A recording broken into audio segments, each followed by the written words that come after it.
మేమంతా సిద్ధం బస్సు యాత్ర పల్నాడు జిల్లాలో కొనసాగుతుంది. రేపు 13వ రోజున పల్నాడు జిల్లా సత్తెనపల్లి నియోజకవర్గం నుంచి ప్రారంభమవుతుంది. సో ప్రస్తుతం జరుగుతున్నటువంటి బస్సు యాత్ర, అదేవిధంగా తాజాగా జరుగుతున్నటువంటి రాజకీయ పరిణామాలు అడిగి తెలుసుకుందాం. మంత్రి అంబటి రాంబాబు ఉన్నారు. సార్, పల్నాడు జిల్లాలో బస్సు యాత్ర ఎలా సాగుతుంది? ప్రజల నుంచి స్పందన ఎలా ఉంది? పల్నాడు జిల్లాలో జగన్మోహన్ రెడ్డి గారు తలపెట్టినటువంటి బస్సు యాత్ర చాలా అద్భుతంగా జరుగుతుంది. జగన్మోహన్ రెడ్డి గారిని చూడాలని, జగన్మోహన్ రెడ్డి గారిని బలపరచాలని ముఖ్యంగా మహిళలు పెద్ద ఎత్తున తరలి వస్తున్నారు. ఇలాంటి ప్రజాదరణ కలిగినటువంటి రాజకీయ నాయకుడు బహుశా భారతదేశంలో ఎవ్వరూ లేరని చాలా ధైర్యంగా చెప్పగలను. Is a mass leader. ప్రజలు అంతగా ఆయన్ని ప్రేమిస్తున్నారు. అందువల్ల బస్సు యాత్ర అంటారా ఇంకా అద్భుతంగా జరుగుతూ ఉంది.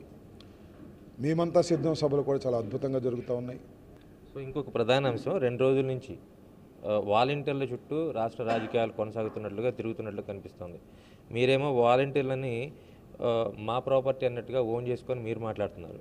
తాజాగా నిన్నటి వరకు విమర్శించిన టీడీపీ కూడా వాలంటీర్లు మంచివాళ్లే, 10,000 రూపాయలు వాళ్ళకి మేము శాలరీస్ ఇవ్వబోతున్నాం అనేది వాళ్ళు ప్రకటన చేస్తూ ఉన్నారు.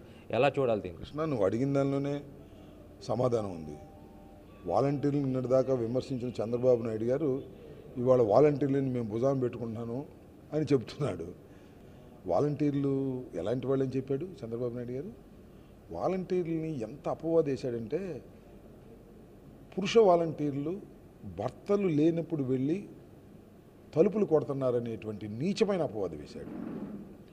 ఇంకో బాధాకరమైన అంశం ఏంటంటే, పవన్ కళ్యాణ్ గారు ట్రాఫికింగ్, అమ్మాయిల్ని ఇతర దేశాలకు, ఇతర రాష్ట్రాలకు పంపించేది వాలంటీర్లు అని చెప్పారు. వాళ్ళు ఏం చెప్తారండి? 10,000 ఇస్తారా? ఇది ఎన్నికల ముందు స్టంట్ కాదా? చంద్రబాబు మాట నమ్మాలా వాలంటీర్లు? వాలంటీర్ వ్యవస్థే దండుగా అన్నారు. వాలంటీర్ వ్యవస్థ వల్ల నాశనం అయిపోతుందన్నారు. వాలంటీర్ వ్యవస్థ ప్రజల్ని మోసం చేస్తుందన్నారు. మూటలు మోసే ఉద్యోగం అన్నారు. ఇన్ని అన్న చంద్రబాబు, అరే నీ దుంపాదేగా ఎలక్షన్ ముందు వచ్చేటప్పటికి ఎంత ప్రేమ పెరిగిపోయిందా చంద్రబాబు నాయుడు గారు? నీ మాట నమ్ముతాడా?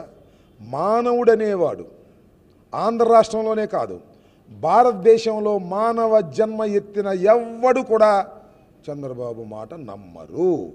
10,000 కాదు, 10 లక్షలు ఇస్తామన్నా కూడా నమ్మరు. అది మా వ్యవస్థ, జగన్మోహన్ రెడ్డి గారు ప్రారంభించిన వ్యవస్థ. ఆ వ్యవస్థని ఇంకా పటిష్టం చేసేది జగన్మోహన్ రెడ్డి గారే.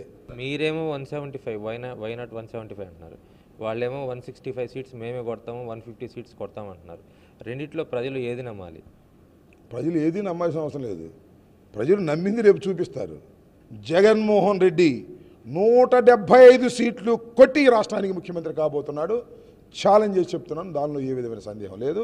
మళ్ళా ఈ రాష్ట్రంలో అన్నే తిరిగి మళ్ళా ముఖ్యమంత్రి అవుతాడు.